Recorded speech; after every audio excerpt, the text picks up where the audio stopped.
Novel شدت by Meerab حیات episode 26۔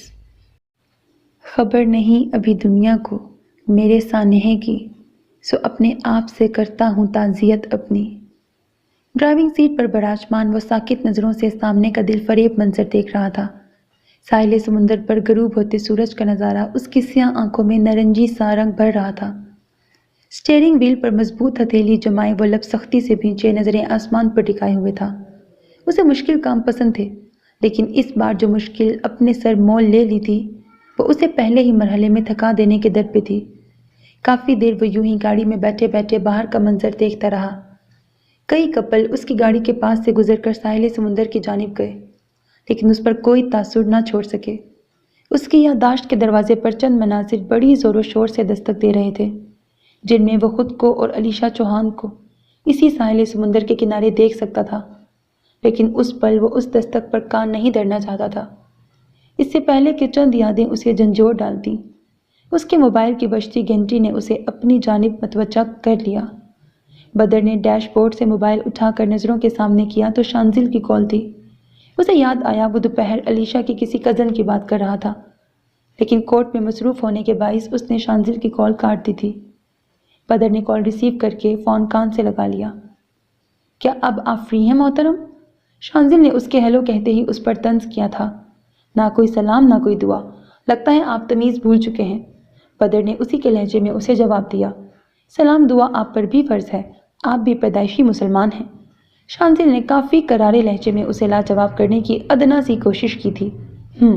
لیکن تم تو جوانی کے بھی مسلمان ہو، سجدے ٹیکتے رہتے ہو، سو اس لحاظ سے تم میں سلام دعا والی تمیز لازمی ہونی چاہیے۔ گاڑی کا شیشہ نیچے کرتے ہوئے بدر نے معمول کے برعکس غیر سنجیدگی سے کہا، نماز تو تم بھی 5 وقت کی ادا کرتے ہو، تو پھر جوانی کا مسلمان صرف میں کیسے ہو گیا؟ شانزل نے اسے چھیڑا۔ اس کی بات پر بدر پل میں سنجیدہ ہوا تھا۔ وہ نہیں جانتا تھا کہ شانزل کو کیسے معلوم ہوا، لیکن نماز وہ کالج کے زمانے سے ہی چھپ کر ادا کیا کرتا تھا۔ بہت ہی ٹیڑھی چیز ہو تم ربانی، میری جاسوسی کی کسی روز بہت بڑی سزا دوں گا تمہیں۔ بدر نے کافی سنجیدگی سے دھمکایا تھا، لیکن دوسری جانب اس پر متعلق اثر نہیں پڑا تھا۔ فی الحال جو مسئلہ ہے اس کے بارے میں تمہیں غور و فکر کرنے کی ضرورت ہے بدر۔ شانزل نے اس کا دھیان دوپہر والی گفتگو کی طرف موڑا۔ تمہیں کیسے پتا کہ وہ لڑکا علیشا کا کزن ہے؟ ٹیک چھوڑ کر بیٹھتے ہوئے بدر نے سنجیدگی سے پوچھا۔ سگریٹ کیس میں سے سگریٹ نکال کر وہ سلگا چکا تھا۔ اگر تمہیں یاد ہو تو جب علیشا نے پہلی مرتبہ شمس سے بدتمیزی کی تھی تو وہ معافی مانگنے میرے آفس آئی تھی، اور اسے لانے والا اس کا کزن تھا، مہربان عالم شاہ۔ شانزل نے تمہید باندھنے کی کوشش کی۔ بدر کی آنکھوں میں پل میں وہ چہرہ لہرا گیا تھا جسے علیشا کے ساتھ بارہا دیکھ کر اسے اس چہرے سے نفرت محسوس ہوئی تھی۔ وجہ علیشا چوہان سے اس کی نزدیکی نہیں تھی، وجہ ماضی کا وہ باب تھا جس میں اس لڑکے کی بلا وجہ کی ضد کی بدولت اسے اس لڑکے کی دھلائی کرنی پڑی تھی، اور بعد ازاں اس کا ضمیر مہینوں اسے کچوکے لگاتا رہا تھا۔ مجھے سب یاد رہتا ہے، کبھی کچھ نہیں بھولتا۔ سگریٹ کا ایک گہرا کش لگاتے ہوئے اس نے سنجیدگی سے کہا، لیکن مجھے اس کی شکل بھول چکی تھی۔ ایون جب میں نے CCTV فوٹیج میں اس لڑکے کو اپنے موبائل سے چھیڑ خانی کرتے دیکھا، تب بھی مجھے یہ یاد نہیں آیا کہ وہ لڑکا کون ہے۔ میں اسی پریشانی میں مبتلا تھا کہ خدا جانے یہ اسٹوڈنٹ میرے موبائل سے کیا چرا رہا ہے۔ اس کی انفو نکال کر میں خود اسے اپنے آفس میں طلب کرنے والا تھا، لیکن آج وہ خود آ گیا، اور جس طرح اس نے ڈائریکٹ تمہارے بارے میں پوچھا، مجھے شک ہو گیا کہ اس کا تعلق علیشا چوہان سے ہے۔ شانزل نے کافی تفصیل سے اسے اپنے ذاتی خیالات سے آگاہ کیا۔ میں جانتا ہوں کہ علیشا شمس کے پیچھے پاگل تھی۔ کل سے اس کے باپ کے آدمی متعدد بار یونیورسٹی کا چکر لگا چکے ہیں۔ سنا ہے کہ وہ گھر سے بھاگ چکی ہے۔ وہ طلبہ کو روک روک کر ان سے علیشا کے بارے میں انفو لے رہی ہیں، لیکن جو بات مجھے حیران کر رہی ہے وہ یہ ہے کہ کسی نے بھی ابھی تک میرے آفس میں آ کر مجھ سے سیدھا تمہارے بارے میں سوال نہیں کیا، سوائے اس لڑکے کے۔ کیا وہ جانتا ہے کہ علیشا کہاں ہے، یا اسے یہ شک ہے کہ علیشا تمہارے پاس ہے؟ اسے پوری بات بتاتے ہوئے آخر میں شانزل نے مکمل سنجیدگی سے سوال پوچھا تھا۔ بدر گاڑی کا دروازہ کھول کر باہر نکل آیا۔ شام رخصت ہونے کو تھی، آسمان پر سرمئی پھیلتی چلی جا رہی تھی۔ شک اور یقین کی تو بات ہی نہیں ہے، وہ لڑکا جانتا ہے کہ علیشہ چوہان شمس کے پاس ہے۔ دھیرے دھیرے ساحل کی جانب چلتا وہ پرسکون سے لہجے میں بولا، جبکہ دوسری جانب اس کی بات کا مطلب سمجھتا شانزل باقاعدہ اچھل پڑا۔ واٹ یو مین علیشہ تمہارے پاس ہے؟ شانزل کی بے یقینی اس کی توقع کے مطابق تھی۔ تمہیں اب بھی سمجھ نہیں آیا کہ اس لڑکے نے تمہارے موبائل سے کیا چرایا تھا؟ اس کا سوال نظر انداز کرتے ہوئے بدر نے بے تاثر لہجے میں پوچھا۔ پتا ہوتا تو تمہیں نہ بتا دیتا؟ شانزل چڑ گیا۔ وہ لڑکا تمہارے موبائل سے شمس کا نمبر نکالنے آیا تھا۔ علیشہ کے پاس شمس کا نمبر نہیں تھا، سو اس نے اپنے کزن سے ہیلپ لی۔ اس لڑکے نے تمہارے موبائل سے نمبر لے کر علیشہ کو فارورڈ کیا اور علیشہ نے شمس یعنی مجھ سے رابطہ کیا۔ دین میں نے اس بیچاری کی مدد کر دی، اسے بچا لیا بدر لگاری سے۔ مضبوط چال چلتا وہ مضبوط لہجے میں ہی شانزل کو ساری حقیقت سے آگاہ کر رہا تھا۔ مائی گاڈ، یہ تم نے کیا کیا بدر؟ اور وہ لڑکی کہاں ہے؟ کیا اسے پتہ چل چکا ہے کہ تم ہی بدر ہو؟ اور وہ لڑکا؟ اگر اسے پتہ ہے کہ علیشہ شمس کے پاس ہے تو کیا وہ جا کر اس کے باپ کو نہیں بتائے گا؟ تمہیں نہیں لگتا کہ وہ کوئی پریشانی کھڑی کر سکتی ہے؟ شانزل فکر مند ہوا تھا۔ اگر اسے علیشہ کے باپ کو کچھ پتہ نہیں ہوتا تو وہ علیشہ کی ہیلپ کرتا ہی کیوں؟ علیشہ چوہان ایک شارپ لڑکی ہے، وہ میرا نمبر حاصل کرنے کے لیے اپنی کسی فرینڈ کی ہیلپ بھی لے سکتی تھی، لیکن اس نے اسی لڑکے کا انتخاب کیوں کیا؟ کیونکہ وہ جانتی تھی کہ وہ لڑکا یہ بات کبھی کسی کو نہیں بتائے گا۔ شانزل کو بتاتے ہوئے اس کا لہجہ پرسکون تھا۔ علیشہ کی حالت کی بابت جواب دینا اس نے ضروری نہیں سمجھا تھا، اور یقیناً تمہارے پاس آنے سے پہلے اس نے شمس کا نمبر ٹرائی کیا ہوگا، جو کہ اگر آن ہوتا تو وہ کبھی تمہارے پاس نہ آتا۔ بدر کے مزید کہنے پر شانزل کو احساس ہوا کہ وہ ایک خواہ مخواہ ایک شاطر انسان کے لیے فکر مند ہو رہا ہے۔ مجھے ایک بات کی سمجھ نہیں آئی، جب علیشہ چوہان خون بہا میں تمہیں مل رہی تھی تو تم نے اس طرح سے اسے کیوں حاصل کیا؟ شانزل نے سنجیدگی سے پوچھا۔ تمہیں کس نے کہا کہ مجھے اس سے حاصل کرنے کی تمنا ہے؟ اس کے سوال کا جواب گول کرتے ہوئے بدر نے جیسے اس کی بات کو ہوا میں اڑایا تھا۔ اگر تمنا نہ ہوتی تو وہ آج تمہارے پاس نہ ہوتی، اتنا تو میں تمہیں جانتا ہی ہوں۔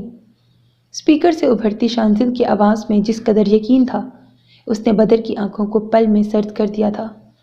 فضول گوئی مجھے پسند نہیں ہے، بدر نے درشتگی سے کہا تو دوسری جانب شانزل کے لبوں پر ایک مسکراہٹ رینگ گئی۔ اپنے متعلق حقائق تمہیں ہمیشہ فضول ہی لگتے ہیں۔ فضول ہی کیوں لگتے ہیں؟ میری مانو کبھی خود کو اہمیت دے کر دیکھو، کبھی اپنی مان کر تو دیکھو۔ اور میں تمہاری بات کر رہا ہوں، سردار شمس بدر لگاری کی نہیں۔ شانزل کی مدھم نرم آواز نے اس کے اندر باہر آگ سی لگا دی تھی۔ وہ جس شخص کی سننے کا مشورہ اسے دے رہا تھا، اپنے اندر پنجے گاڑے اس معصوم شخص سے اسے شدید نفرت تھی، جس نے اپنی معصومیت کو سردار بدر لگاری کے خول کو توڑ کر باہر آنے کی عرصہ دراز تک کوشش کی تھی۔ لیکن بھلا بدر لگاری کبھی کسی سے ہارا تھا؟ اور اپنے آپ سے جیتنا بلا شبہ مشکل ترین سہی، لیکن اس کے لیے ہمیشہ دلچسپ رہا تھا۔ اب رکھتا ہوں۔ اسے خاموش پا کر شانزل نے جلدی سے کہہ کر رابطہ منقطع کر دیا۔ موبائل کان سے ہٹا کر بدر نے اسکرین کو گھورا، پھر لب بھینچتے ہوئے سیاہ ہوتے آسمان کی جانب دیکھا۔ چہرے پر پتھریلے تاثرات ابھر آئے تھے۔ وہ ساحل سمندر پر کھڑا سمندر کی رقص کرتی لہروں کو دیکھ رہا تھا۔ کچھ دیر یوں ہی کھڑا رہا، پھر واپسی کے لیے پلٹا۔ پلٹتے ہی اس کی نگاہ کافی دور ایک وجود پر پڑی۔ اسے لگا جیسے وہ شخص سمندر کی گہرائیوں کی طرف بڑھ رہا ہو۔ اتنی دور سے بھی اس کی چال میں شکستگی واضح تھی۔ بدر کی آنکھوں میں کچھ ماہ پہلے کا منظر گھوم گیا۔ ایسے ہی ایک منظر میں اس نے علیشہ کے وجود کو موت کے قریب ہوتے دیکھا تھا۔ موبائل پلٹ کر پیچھے کافی فاصلے پر ریت پر اچھالتا وہ سرعت سے اس وجود کی طرف بڑھا تھا۔ اس کے آس پاس ہی اس کا گھیراؤ کیے گارڈز میں سے ایک نے آگے بڑھ کر اس کا موبائل وہاں سے اٹھا لیا تھا، جبکہ 2 گارڈز اس کے پیچھے بھاگے۔ رسی لے کر آؤ، بدر کے پیچھے لپکتے گارڈز میں سے ایک نے پیچھے رہ جانے والوں کو حکم دیا تھا۔ اس لڑکے تک پہنچنے میں بدر کو 2 سے 3 منٹ کا وقت لگا تھا، لیکن تب تک وہ وجود ڈوب چکا تھا۔ پانی کا بہاؤ وہاں تیز تھا۔ بدر نے سانس روک کر اندر غوطہ لگایا۔ وہ لڑکا پانی کے سنگ بہتا چلا جا رہا تھا۔ بدر نے اپنی پوری قوت صرف کر کے اس تک پہنچنے کی کوشش کی تھی۔ یہ منصب کی خوش قسمتی تھی یا بدر کی کوشش، لیکن بہرحال اس کی کلائی بدر کے ہاتھ میں آ گئی تھی۔ وہاں پانی کی گہرائی زیادہ تھی، زمین تک پیروں کا پہنچنا ناممکن سا تھا۔ بدر کے گارڈز بھی وہاں پہنچ چکے تھے، لیکن جس حصے میں بدر لغاری ایک انجان لڑکے کو بچانے کی کوشش میں اپنی زندگی بھی خطرے میں ڈال چکا تھا، وہاں بغیر کسی سہارے کے جانا خود کو بھی لہروں کے حوالے کرنے کے مترادف تھا۔ ان میں سے ایک پیٹ پر رسی باندھ کر پانی کے اندر کود گیا، جبکہ دوسرے نے رسی کا دوسرا سرا تھام لیا۔ لہروں کے رخ کا تعین کر کے انہیں سمجھنے کی کوشش کرتے ہوئے بدر منصب کو لیے ساحل کی جانب آنے میں کافی حد تک کامیاب ہو گیا تھا۔ بقیہ کسر گارڈز کے قریب آنے سے پوری ہو گئی تھی۔ منصب کو گارڈ کے حوالے کر کے خود وہ مہارت سے تیرتا کنارے کی طرف آ گیا۔ تھوڑی ہی دیر میں اس کا گارڈ بھی منصب کو لیے باہر نکل آیا۔ منصب کے چہرے پر نظر پڑتے ہی بدر کو عجیب سا احساس ہوا تھا، گو وہ یہ چہرہ زندگی میں پہلی مرتبہ دیکھ رہا تھا، لیکن اسے پھر بھی شناسا سا لگا۔ اپنے بالوں میں ہاتھ چلا کر انہیں پیچھے کرتا وہ ایک جانب کھڑا ہو گیا۔ اس کے گارڈز منصب کو ہوش میں لانے کی کوشش کر رہے تھے۔ پیٹ سے پانی نکلتے ہی وہ کھانستے ہوئے کروٹ بدل گیا۔ اسے کھڑا کرو، بدر نے گارڈ کو حکم دیا، جنہوں نے فوراً اس کے حکم کی تعمیل کی تھی۔ منصب نے دکھتی آنکھوں کو بمشکل کھولتے ہوئے مقابل کی جانب دیکھا۔ کون ہو تم؟ بدر کی جانب غصے سے دیکھتے ہوئے منصب نے درست لہجے میں پوچھا۔ فی الحال تو وہ جس نے تمہیں موت کے منہ سے بچایا ہے۔ اس کے مقابل آتے ہوئے بدر نے مکمل سنجیدگی سے کہا تو منصب کے اندر شدید غصے نے لاوے کی شکل اختیار کر لی۔ اپنے سیدھے ہاتھ کا مکہ بنا کر جس تیزی سے اس نے بدر کے منہ پر مارا تھا، اسی تیزی سے بدر نے اس کے مکے کو روکنے کے لیے اٹھائے گئے اپنے گارڈ کے ہاتھ کو روک لیا تھا۔ اس کی اس حرکت پر اس کے گارڈ نے کچھ حیرت سے اس کی جانب دیکھا، یعنی وہ اتنا چوکنا تھا کہ اس نے اپنے گارڈ کے اس ہاتھ کو روک لیا تھا جو منصب کے ہاتھ کو روکنے والا تھا، لیکن منصب کو روکنے کی کوشش نہیں کی تھی۔ ناک کے کنارے سے خون کی بوند صاف کرتے ہوئے بدر جس انداز میں مسکرایا، اس سے اس کے گارڈز خوف زدہ ہوئے تھے، لیکن منصب بنا ڈرے اپنی جگہ تن کر کھڑا تھا۔ بدر نے ہولے سے نفی میں سر ہلایا، پھر اپنے ہاتھ کا پرزور تھپڑ منصب کے منہ پر مارا، جس کی ضرب اتنی شدید تھی کہ وہ لڑکھڑا سا گیا۔ آنکھوں کے سامنے اندھیرا سا چھا گیا۔ دکھتی آنکھوں کی پلکیں جھپکاتے ہوئے اس نے اپنے سر کی پشت پر تھپڑ مارا تھا تاکہ خود کو ہوش دلا سکے۔ اگلے ہی پل وہ بدر پر ٹوٹ پڑا، لیکن وہ بھی کچا کھلاڑی نہیں تھا۔ 2 منٹ سے بھی کم کے وقفے میں اس نے پہلے سے زخمی منصب عالم شاہ کو چت کر دیا تھا۔ کھڑا کرو اسے۔ اپنے بالوں میں ہاتھ چلاتے ہوئے اس نے پھر سے اپنے گارڈز کو حکم دیا، جنہوں نے پھر سے اس کے حکم کی تعمیل کی تھی۔ کیا اب تم مرنا چاہتے ہو؟ اس کی شرٹ کا کالر اپنی مٹھی میں دبوچتے ہوئے بدر نے سر تری لہجے میں پوچھا تو منصب نے بمشکل آنکھیں کھول کر اس کی جانب دیکھا۔ اب تجھے مارنا چاہتا ہوں سالے، گراتے ہوئے منصب نے اس بار اپنے گھٹنے سے وار کرنا چاہا، جسے اپنے دوسرے ہاتھ سے روک کر بدر نے الٹا اس کے پیٹ میں ٹھڈا مارا تھا۔ نتیجتاً منصب سر کے بل پیچھے ریت پر گرا تھا۔ بدر کے گارڈ حیران پریشان سے وہاں کھڑے تھے۔ انہیں اس شخص پر حیرت تھی جس نے پہلے اپنی جان پر کھیل کر اس اجنبی کو بچایا تھا اور اب وہ اسے زد و کوب کر رہا تھا۔ اس بار بدر خود منصب کے قریب پنجوں کے بل بیٹھ گیا۔ مجھے سرعام خودکشی کی کوشش کرنے والے بزدلوں سے نفرت ہے۔ اگر اتنی ہی ضرورت آن پڑی تھی تو کمرہ بند کر کے خود کو شوٹ کر لیتے۔ اگر گن نہیں تھی تو کچن میں چھری تو ہوگی، چھری سے اپنی یہ ناکارہ کلائی کاٹ لیتے جس میں حالات کا مقابلہ کرنے کی ہمت نہیں ہے۔ اس کی مضبوط کلائی اپنی مٹھی میں دبوچتے ہوئے بدر گرایا تو منصب نے نفرت سے اس کی جانب دیکھا۔ یہ میرا پرسنل ایشو ہے، میں نے تم سے نہیں کہا تھا کہ آ کے میری جان بچاؤ۔ اٹھنے کی کوشش کرتا منصب سلگتے ہوئے لہجے میں بولا، میرے پاس تمہارے پرسنل ایشوز میں دلچسپی لینے کا وقت بھی نہیں ہے، لیکن اگر میں نے تمہیں بچایا ہے تو اس کی وجہ تم نہیں ہو۔ اس کے سینے پہ ہاتھ مار کر اسے واپس ریت کی سطح سے لگاتے ہوئے بدر نے سرد لہجے میں کہا، تم جیسے لوگ جن کے پاس کسی شے کی کمی نہ ہو وہ یوں ہی بکواس کرتے ہیں۔ اس کا ہاتھ اپنے سینے سے ہٹاتا منصب چلایا، میرے پاس کیا نہیں ہے یہ تم نہیں جانتے، لیکن اگر تمہارے پاس تمہاری ماں ہے تو تمہیں خودکشی کرنے کے بجائے اس کی گود میں سر رکھنا چاہیے تھا، ایڈیٹ۔ اور اگر تمہاری ماں مر چکی ہے تو بتاؤ، مجھے ایک گولی ضائع کرنے پر افسوس نہیں ہوگا۔ سنجیدگی سے کہتے ہوئے آخر میں بدر نے اپنے گارڈ کی پشت سے ریوالور نکال کر اس کی پیشانی کی طرف کر دی۔ اس کا جواب واضح تھا، کہ اس نے منصب کو اس کی ماں کی خاطر بچایا ہے۔ میں زندہ رہوں گا تو میری ماں تا عمر شرمندہ رہے گی، مر گیا تو شاید ان کی اذیت کم ہو جائے، اسی لیے چلاؤ گولی۔ ریوالور کی نال پکڑ کر اپنی پیشانی سے لگاتے ہوئے منصب بے حسی سے گویا ہوا، کیا تمہاری وجہ سے صرف ایک ہی عورت اذیت کا شکار ہے؟ منصب کی آنکھوں کا درد پڑھنے کی کوشش کرتا بدر سنجیدگی سے پوچھ رہا تھا۔ اس کے سوال پر منصب کی آنکھوں میں مہرماں کا چہرہ گھوم گیا، دل تڑپ اٹھا تھا۔ وہ میری وجہ سے موت کے منہ میں ہے، میری موت کے بعد شاید وہ زندگی کی طرف لوٹ آئے، اسے سکون مل جائے گا، شاید اس کی بھی اذیت کم ہو جائے۔ اٹھ کر بیٹھتا وہ شکست خوردہ لہجے میں بولا تو بدر نے ریوالور پیچھے کر لیا۔ اذیت دینے والا اگر مر جائے تو اذیت کم نہیں ہوتی، بلکہ ناسور بن کر انسان کو کھوکھلا کر دیتی ہے۔ اذیت کو ختم صرف ازالہ کر سکتا ہے، اور اذیت کا ازالہ اذیت دینے والے سے بہتر کوئی نہیں کر سکتا۔ اس لیے تم سوچ لو، تمہارا مقصد کیا ہے؟ خودکشی یا پھر ان دو عورتوں کی اذیت کا خاتمہ جن میں سے ایک تمہاری آنکھوں میں دھڑک رہی ہے؟ ٹھہرے ہوئے تحمل امیز لہجے میں کہہ کر بدر کھڑا ہو گیا۔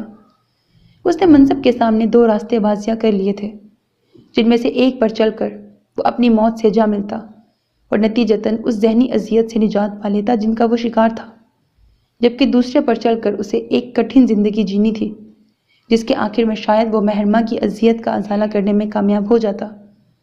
اسے آسان راستے کا انتخاب نہیں کرنا تھا، اسے صرف اس راستے کا انتخاب کرنا تھا جس کے آخر میں اسے ابدی سکون مل جاتا۔ لمحہ لگا تھا اور فیصلہ ہو گیا تھا۔ گہرا سانس لیتے ہوئے منصب نے بدر کی طرف دیکھا۔ تمہارا نام کیا ہے؟ منصب نے اس بار نارملی پوچھا۔ سردار شمس لگاری، بدر نے بے نیازی سے جواب دیا۔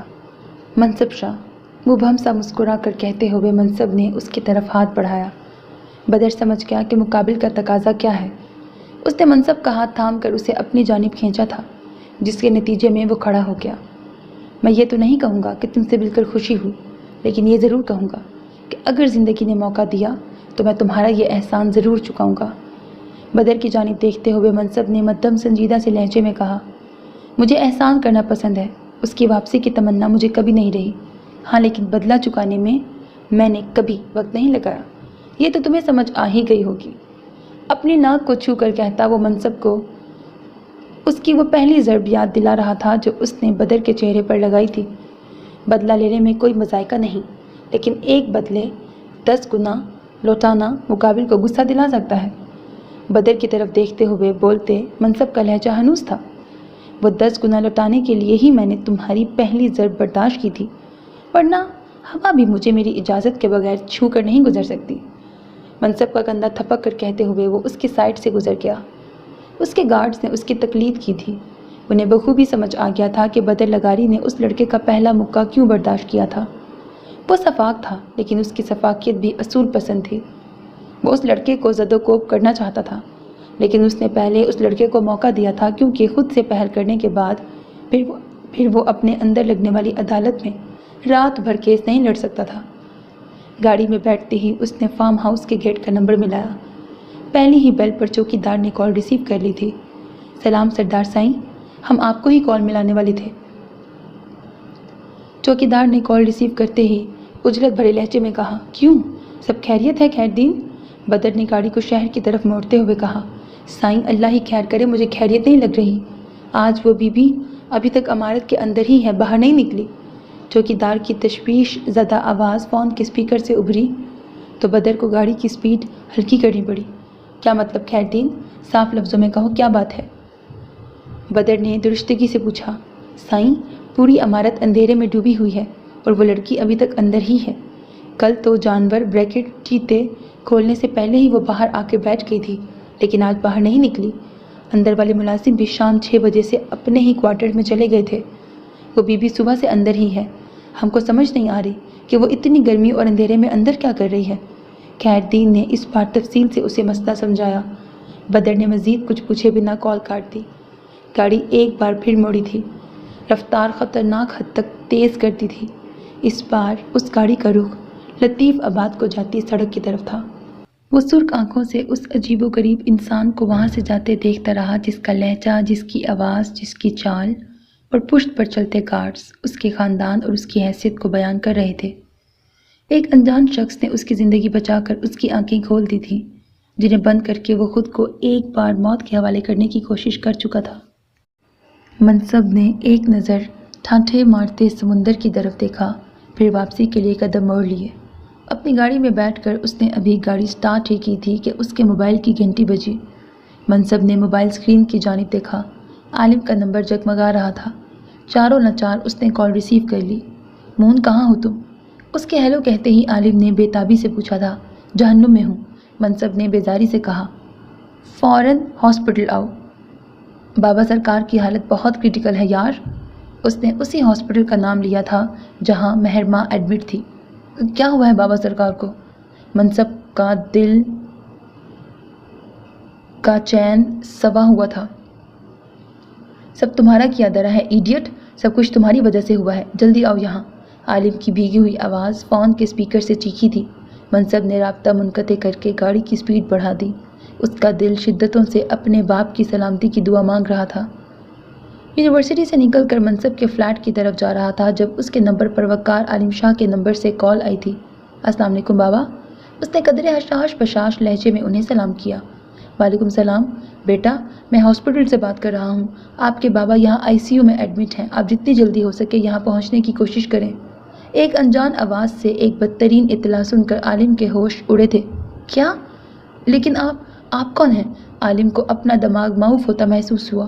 بیٹا آپ یہاں آ جائیں، پھر مجھ سے مل لیجیے گا، ولید شاہ نے کہہ کر رابطہ منقطع کر دیا۔ عالم نے شدید پریشانی کے عالم میں گاڑی اس شخص کے بتائے ہوئے ہاسپٹل کی طرف بھگائی تھی۔ آئی سی یو میں پہنچتے ہی اس کی پہلی نظر ولید شاہ کی پشت پر پڑی تھی۔ وہ تیزی سے اس کی جانب لپکا، لیکن ان کے پلٹنے پر اس کے قدم پل بھر کو لڑکھڑا سے گئے۔ آنکھوں کے سامنے نظر آتا چہرہ دیکھ کر پہچاننا مشکل نہیں تھا۔ حویلی کے ہر دوسرے کمرے میں ان کی تصاویر دیوار پر چسپاں تھیں۔ عالم کے لیے اپنی آنکھوں پر یقین کرنا مشکل ہوا۔ چاچو، اس کے لب بے یقین سے ہلے۔ عالم، تم شاہو ہو نا؟ اس کی جانب بڑھتے ہوئے ولید شاہ نے کپکپائی ہوئی آواز میں پوچھا تو عالم نے دھیرے سے اسبات میں سر ہلایا۔ چاچو آپ زندہ ہیں؟ ان کے کندھوں پر پیار سے ہاتھ رکھتا وہ بھاری ہوتی آواز میں بولا تو ولید شاہ پھیکے پن سے مسکرا دیے۔ بدقسمتی سے۔ ولید شاہ کے لب بے بسی کے شدید احساس تلے ہلے۔ یوں نہ کہیں چاچو، ان کے سینے سے لگتا وہ تڑپ کر بولا۔ ولید شاہ نے محبت سے اس کی پیٹھ تھپکی۔ کتنا یاد کیا آپ کو، کتنی ضرورت تھی ہمیں آپ کی، آپ کہاں تھے؟ ہمارے پاس کیوں نہیں آئے چاچو؟ کیوں ہمیں خود سے محروم رکھا؟ ان سے الگ ہوتا وہ شکوہ گناہ انداز میں بولتا چلا گیا۔ کتنا یاد کیا دادا نے آپ کو، اور بابا سرکار کو کتنی۔ وہ بولتے بولتے رکا۔ بابا، میرے بابا کہاں ہیں؟ آپ نے کال کی تھی نا مجھے؟ ہوش میں آتا وہ بے تابانہ بولا۔ اس کے سوال پر ولید شاہ نے پل بھر کو لب بھینچ لیے، پھر مدھم لہجے میں اسے سب بتاتے چلے گئے۔ سچائی جان کر وہ کچھ بولنے کے قابل نہ رہا تھا۔ وہ انجان لڑکی جس کی عزت کے لیے وہ سال بھر پہلے منصب سے بحث حتیٰ کہ ہاتھا پائی پر اتر آیا تھا، وہ اس کی ہی حدیبہ پھپھو کی بیٹی تھی جسے اس کے چاچا نے پالا تھا۔ سن کر عالم کا دل تکلیف سے بھر گیا۔ آج مہر کو روڈ پر گرتے دیکھ کر بھائی سرکار اسے ہاسپٹل لے کر آئے تھے، پھر مجھے کال کی تو میں یہاں چلا آیا۔ منصب کو مار کر یہاں سے نکالنے کے بعد بھائی سرکار کی طبیعت بگڑ گئی تھی۔ ڈاکٹرز نے کہا ہے کہ معمولی سا انجائنا اٹیک ہے، لیکن میرے دل کو قرار نہیں آ رہا، اسی لیے میں نے تمہیں کال کی۔ ولید شاہ نے دھیمی آواز میں اسے مزید آگاہ کیا۔ پوری بات سن کر عالم کی حالت خراب ہو گئی تھی۔ منصب کی حالت بھی اس سے ڈھکی چھپی نہ تھی، وہ کیسے اس پر غصہ کرتا۔ نم آنکھیں صاف کر کے وہ انہیں لیے بینچ پر آ بیٹھا تھا۔ زہرا بیگم مہرماں کے ساتھ تھیں۔ ان دونوں کو یوں ہی ساتھ بیٹھے بیٹھے شام سے رات ہو گئی۔ تبھی ڈاکٹرز نے وقار عالم شاہ کے ہوش میں آنے کی خبر دی۔ ان کے لبوں پر ایک ہی نام تھا، منصب۔ وہاں اندھیرا تھا، قبر کی مانند گہرا اندھیرا۔ گرمی اور پیاس کی شدت سے اس کے حلق میں کانٹے اگ آئے تھے۔ آنکھیں پھاڑ پھاڑ کر دیکھنے پر بھی اسے اس گھور اندھیرے میں کچھ نظر نہیں آ رہا تھا جس برداشت کرنے کی کوشش میں وہ گھٹ گھٹ کر رو رہی تھی۔ زندگی زبان اکڑ رہی تھی، ہونٹ خشک ہو چکے تھے۔ خوف اور گھبراہٹ کے مارے اس کا برا حال ہو رہا تھا۔ یہ زندگی میں دوسری بار تھا کہ جب وہ خوف زدہ ہو رہی تھی۔ پہلی مرتبہ بھی وہ اسی فارم ہاؤس میں موت کے ڈر سے روئی تھی۔ اور آج دوسری مرتبہ بھی اس کی پہلے سے زیادہ بری حالت ہو رہی تھی۔ اسے اندازہ نہیں تھا کہ وہ یہاں کب سے ہے، لیکن اسے یقین ہو چکا تھا کہ وہ صبح تک زندہ نہیں بچے گی۔ رو رو کر اس کی ہچکیاں بن چکی تھیں اور اب تو خشک گلے سے رونا بھی محال تھا۔ مسلسل بیٹھنے کے باعث کمر الگ اکڑی جا رہی تھی۔ جانے مزید کتنا وقت بیتا تھا جب باہر ہارن بجنے کی تیز آواز آئی تھی۔ علیشا کا دل اچھل کر حلق میں آیا۔ وہ اپنے آپ میں سمٹ سی گئی۔ چند منٹ گزرتے ہی کمرہ روشنیوں میں نہا گیا تھا، ساتھ ہی کوئی کمرہ کھول کر اندر داخل ہوا تھا۔ علیشا کی آنکھیں چندیا سی گئیں۔ مقابل زمین پر بکھرے شیشوں کو اپنے بھاری جوتوں تلے کچلتا تیزی سے اس کے پاس آیا تھا۔ سرد سے اس کے ہاتھ پاؤں کھولے تھے۔ علیشا، علیشا یہاں دیکھو۔ اس کے بھیگے گال صاف کرتا وہ اسے پکار رہا تھا۔ علیشا نے بھیگی آنکھیں ذرا سی کھول کر اس کی جانب دیکھا۔ شمس کا پریشان حال چہرہ اس کی آنکھوں کے سامنے تھا۔ اگلے ہی پل وہ تڑپ کر اس کے سینے سے لگی تھی۔ بدر کا دل پل میں ساکت ہوا تھا۔ دھڑکن رک سی گئی۔ کہاں تھے آپ؟ کہاں تھے؟ میں نے کتنا بلایا، نہیں آئے نا؟ اس کی شرٹ اپنی کمزور گرفت میں جکڑتی وہ بری طرح روتے ہوئے بولی، جبکہ بدر اپنی جگہ پتھر سا ہو گیا تھا۔ اس کے لیے علیشا چوہان کے گرد حصار باندھنا محال ہو رہا تھا۔ بت کی مانند وہ خاموش بیٹھا اس کی سسکیاں سن رہا تھا۔ کیا تھی وہ لڑکی؟ ستم ڈھانے والے میں ہی پناہ ڈھونڈ رہی تھی۔ بدر کی آنکھوں میں برف سی جمنے لگی۔ لب سختی سے بھینچتے ہوئے اس نے اس کے گرد حصار بنانے کی بجائے اسے دونوں بازوؤں سے تھام کر اپنے سامنے کیا۔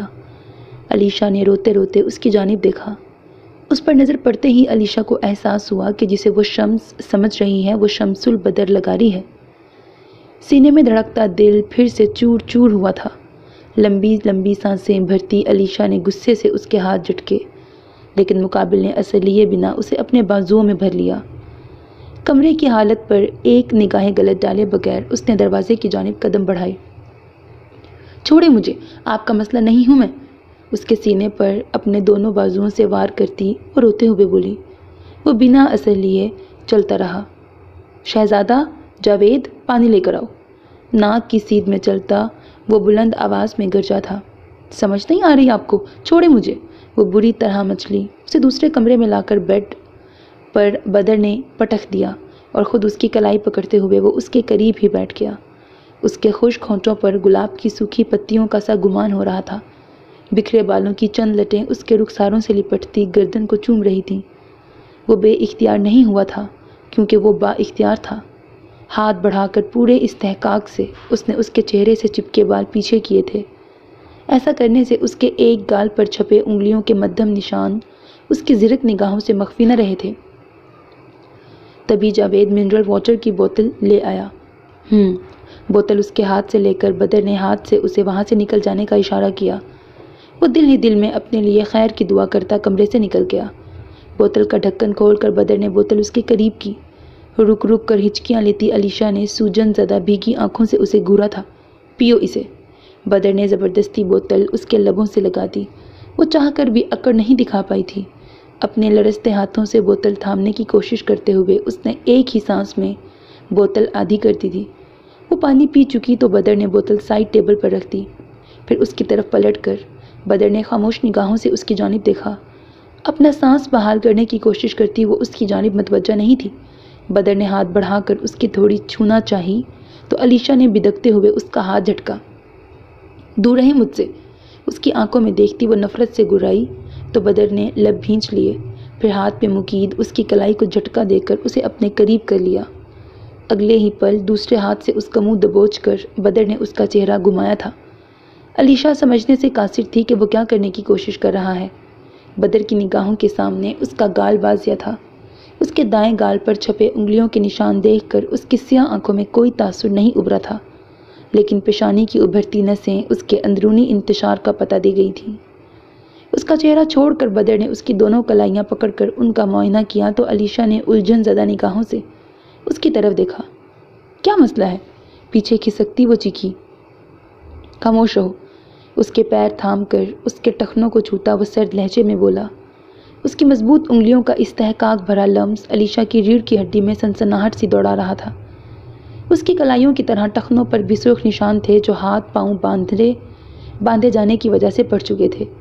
اپنے اندر اٹھتے غصے کے طوفان کو دبانے کی کوشش کرتا وہ اس کے پاس سے اٹھ کھڑا ہوا۔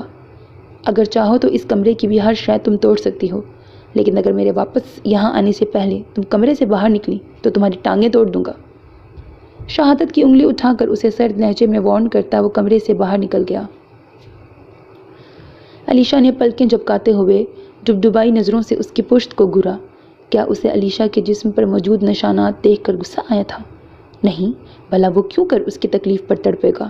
وہ شمس تھوڑی تھا جس کے دل میں اس کے لیے محبت اور آنکھوں میں نرمیاں تھیں۔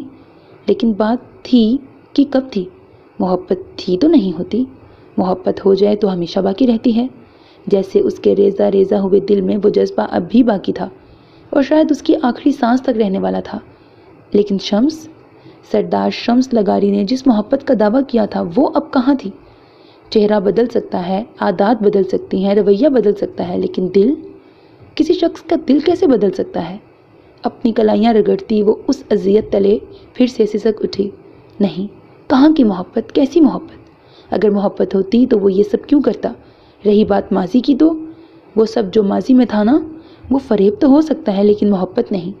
اور فریب ہی تو کیا تھا اس نے، فریبی ہی تو تھا وہ شخص، محبت کا جھوٹا دعویٰ کرنے والا ایک کھوکھلا شخص جس کا نام سردار شمس البدر لغاری تھا۔ درد سے پاگل ہوتی علیشا نے آنکھیں میچتے ہوئے گھٹنوں میں منہ چھپا لیا۔ اپنے اندر ابھرتے سوالات کے جوابات وہ بخوبی دے رہی تھی۔ شہزاد، جاوید، شہزاد! اس کی پکار کسی شیر کی سی دھاڑ سے مطابقت رکھتی تھی۔ شہزاد جو پہلے ہی سیڑھیوں کے پاس نیچے لاؤنج میں منڈلا رہا تھا، اسے نیچے اترتے دیکھ ایک جانب سر خم کر کے کھڑا ہو گیا۔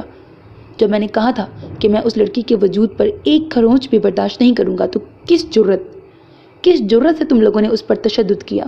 اس کے سر پر پہنچتے ہی اسے گریبان سے پکڑ کر پیچھے کی جانب زوردار دھکا دیتے ہوئے وہ چلایا۔ اس کی بھاری آواز میں اس پل غضب گرج رہا تھا۔ سائیں، میں نے کچھ نہیں کیا، بلکہ میں نے تو جاوید کو بھی منع کیا تھا، لیکن اس نے اپنے ہاتھ اس کے سامنے جوڑ کر التجائیہ انداز میں بولتا وہ ہکلا گیا۔ کیا جاوید نے؟ ہاں، کیا وہ صرف جاوید کی ذمہ داری تھی؟ کیا میں نے نہیں کہا تھا کہ اسے تمہاری بیوی سنبھالے گی؟ اسے مارنے کی بجائے سیڑھیوں کے قریب ہی شیشے کا سٹول فرش پر الٹتے ہوئے وہ اس پر برہم ہوا۔ سٹول سمیت اس پر رکھا واس بھی چھناکے کی آواز سے زمین بوس ہوا تھا۔ اس کے قہر سے خوف زدہ ہوتا شہزاد پیچھے کو سرکا۔ خدا کا واسطہ ہے سردار سائیں، ہم نے کچھ نہیں کیا، سارا قصور جاوید اور اس کی بیوی کا ہے۔ ہم نے تو انہیں روکنے کی کوشش بھی کی تھی، لیکن لنگڑا کر چلتی شہلا اپنے شوہر کی جانب بڑھی، گزارش کرنے والے انداز میں بولی۔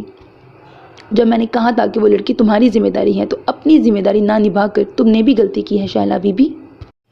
شعلہ بار نگاہوں سے اس کی جانب دیکھتا وہ سرد لہجے میں بولا تو اس کا دل کانپ اٹھا۔ تبھی مرجانہ کو ساتھ لیے جاوید وہاں آیا تھا۔ اس پر ہاتھ کس نے اٹھایا ہے؟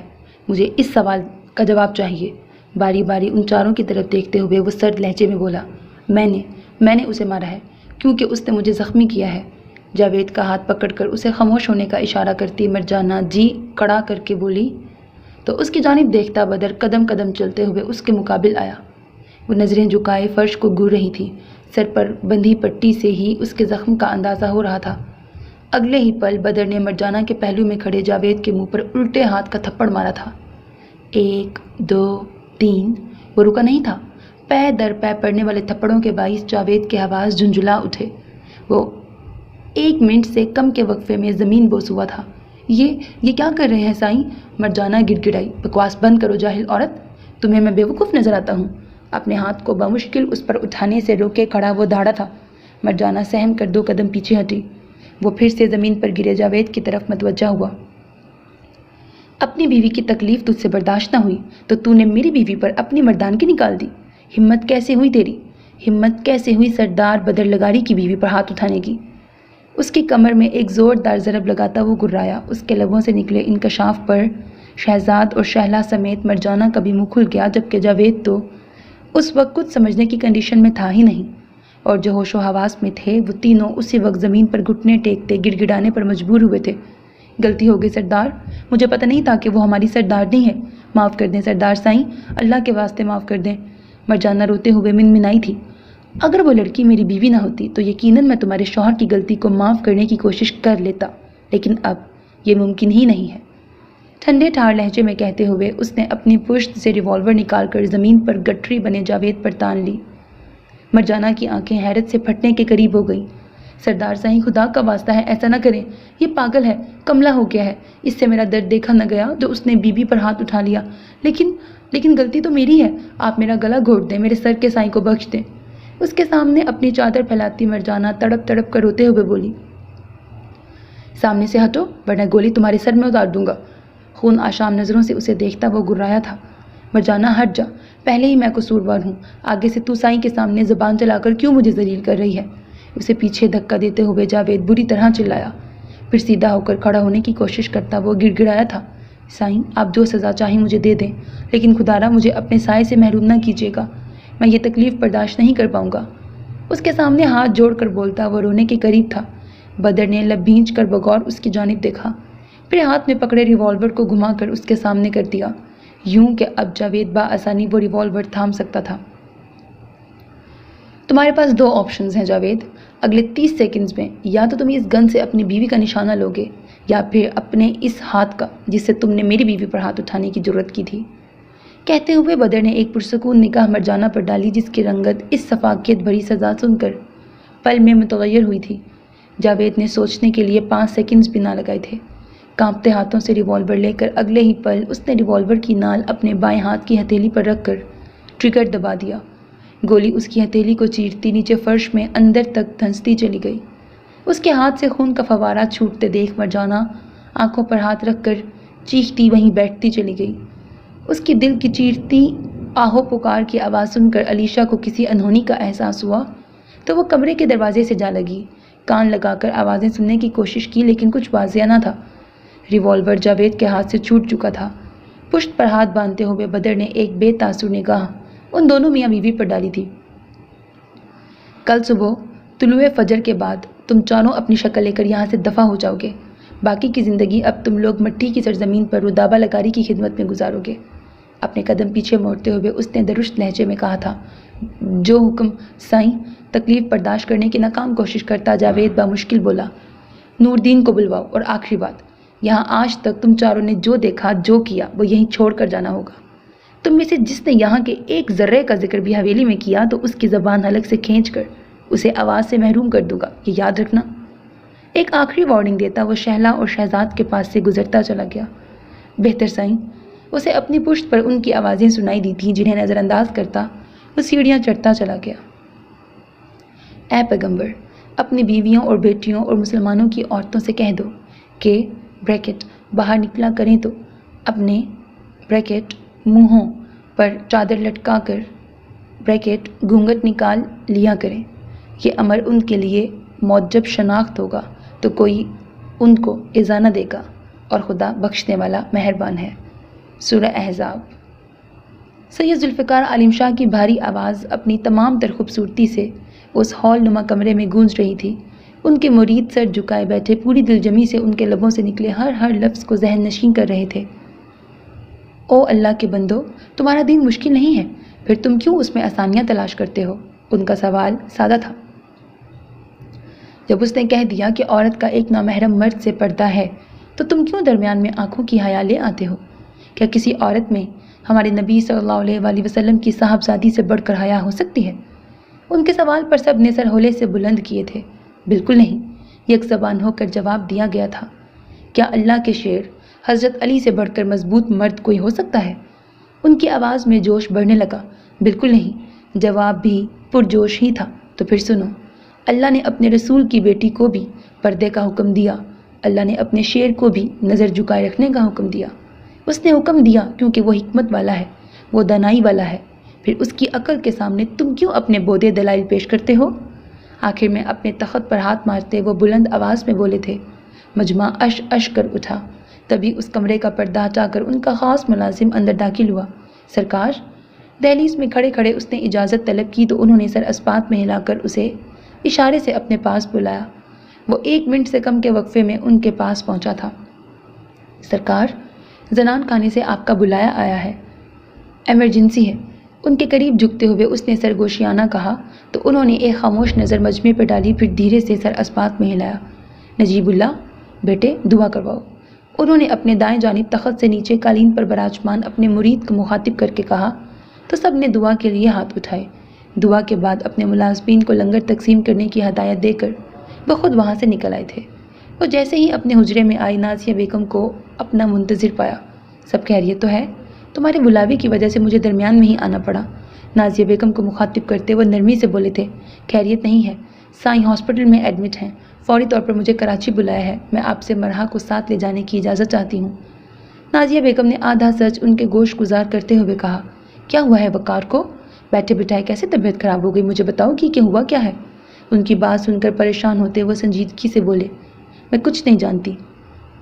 آپ کے لاڈلے پوتے کے کچھ کرتوت ہیں جنہوں نے انہیں اس حال میں پہنچا دیا ہے۔ اب جاؤں گی تو پتہ چلے گا کہ ہوا کیا ہے۔ منصب کی بابت آگاہ کرتے ہوئے ان کے لہجے میں اذیت در آئی کہ بہرحال وقار عالم شاہ سے بڑھ کر تو انہیں اپنا آپ بھی عزیز نہ تھا۔ پہیلیاں مت بجھواؤ نازیہ، کیوں جا رہی ہو وہاں؟ اور تو اور مرحا کو وہاں لے جانے کی کیا ضرورت ہے؟ پشت پر ہاتھ باندھتے ہوئے وہ الجھن امیز لہجے میں بولے تھے، مرحا کو لے جانا چاہتی ہوں کیونکہ سائیں کا حکم ہے۔ ہم دونوں کی فلائٹ بک ہو چکی ہے ماموں سرکار، آپ پلیز تحمل سے کام لیں، سائیں ایسا کچھ نہیں ہونے دیں گے جو آپ کو ناپسند ہو۔ نازیہ بیگم نے اس بار مدھم لہجے میں انہیں سمجھانے کی کوشش کی تھی، ٹھیک ہے کرو اپنی مرضیاں، لیکن اس بار میں اپنی اولاد کا غم برداشت نہیں کروں گا، یہ جان لو تم۔ وہ کسی ضدی بچے کی طرح بولے تھے، لہجے میں انجانا خوف ہلکورے لے رہا تھا۔ نازیہ بیگم نے اسبات میں سر ہلایا، پھر وہاں سے نکلتی چلی گئی۔ تم مجھ سے کیا چھپا رہے ہو وقار؟ فرش پر بچھے دبیز قالین کو گھڑتے وہ مدھم لہجے میں بڑبڑائے۔ کچھ دیر پرسوچ نظروں سے قالین کو دیکھتے رہنے کے بعد انہوں نے موبائل جیب سے نکال کر ایک نمبر ڈائل کیا۔ پہلی ہی بیل پر ان کی کال ریسیو کر لی گئی تھی۔ حکم بابا سرکار۔ دوسری جانب جو کوئی بھی تھا اس کا لہجہ بتا رہا تھا کہ وہ ان کے حکم کا غلام ہے۔ کراچی کے ہاسپٹلز کا ڈیٹا چیک کرو، اگلے 1 گھنٹے کے اندر اندر تم ہمیں بتاؤ گے کہ آیا کہ کراچی کے کسی ہاسپٹل میں تمہارا چھوٹا سرکار بریکٹ وقار عالم شاہ ایڈمٹ ہے یا نہیں۔ سنجیدگی سے پر لہجے میں کہہ کر انہوں نے اس کے جواب کا انتظار کیا جو ان کی توقع کے عین مطابق تھا۔ کام ہو جائے گا سرکار۔ اس کے کہہ دینے پر ذوالفقار عالم شاہ نے رابطہ منقطع کر دیا۔ تم جو کچھ چھپا رہے ہو میں وہ سب کچھ جان لوں گا وقار، ایک گہرا سانس خارج کرتے وہ تصور میں انہیں مخاطب کرتے بولے تھے۔ آپ نے یہ سوچ بھی کیسے لیا سائیں؟ ان کی بات سنتے ہی وہ ہتے سے اکھڑ گئیں۔ اس میں اب سوچنے کے لیے بچا ہی کیا ہے زہرا؟ ولید شاہ بے تاثر لہجے میں بولے تھے۔ بچتا کیا ہے؟ اس بارے میں سوچنا بنتا ہی نہیں ہے سائیں۔ آپ اپنے ذہن سے یہ بات نکال دیں کہ میں ایسا ہونے دوں گی، سنجیدگی سے کہتے ہوئے زہرا نے نظریں جھکا لیں۔ بہتر ہے کہ تم یہ بات اپنے ذہن میں بٹھانے کی کوشش کرو زہرا۔ میرا بھائی بستر مرگ پر پڑا ہے، میں اس کے فیصلے سے انحراف نہیں کر سکتا، جبکہ وہ فیصلہ محرمہ کے حق میں بہتر بھی ہے۔ شہادت کی انگلی اٹھا کر انہیں وارن کرنے والے انداز میں بولتے ولید شاہ کے لہجے میں کوئی لچک نہ پا کر زہرا نے نظریں اوپر اٹھائیں۔ میری بیٹی بھی بستر مرگ پر پڑی ہے سائیں، اس لیے آپ نہ صحیح لیکن میں آپ کے بھائی کے فیصلے سے انحراف کر سکتی ہوں، آپ مجھے روک نہیں سکتے۔ مکمل اعتماد سے ان کے جانب دیکھتی وہ قطعیت بھرے لہجے میں بولیں تو ولید شاہ پل بھر کو اپنے لب بھینچ گئے۔ کیوں ضد لگا رہی ہو؟ کیا وہ صرف تمہاری بیٹی ہے؟ ہاتھوں کی مٹھیاں بھینچتے وہ بمشکل خود کو کمپوز کر کے قدرے تحمل سے گویا ہوئے تھے۔ میری کہاں ہے؟ بیٹی تو آپ ہی کی ہے، میں تو فقط اس کی ملازمہ ہوں جسے آپ کے یوم پیدائش سے لے کر آج تک آپ تنخواہ دیتے آ رہے ہیں۔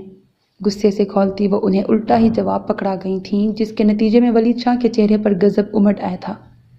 ملازمہ ہو تو پھر ملازمہ بن کے رہو، کیوں یہ جرأت کر رہی ہو؟ ولید شاہ کے سخت لہجے اور کڑوے جواب نے زہرا کو بتا دیا تھا کہ اسے زہرا کا جواب کس قدر ناگوار گزرا ہے۔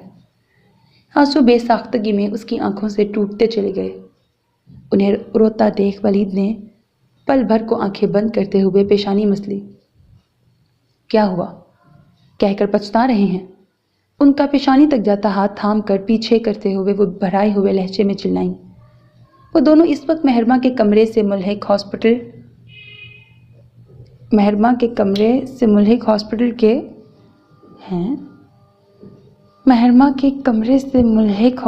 کے اس کمرے میں موجود تھے، ٹھیک ہے، جہاں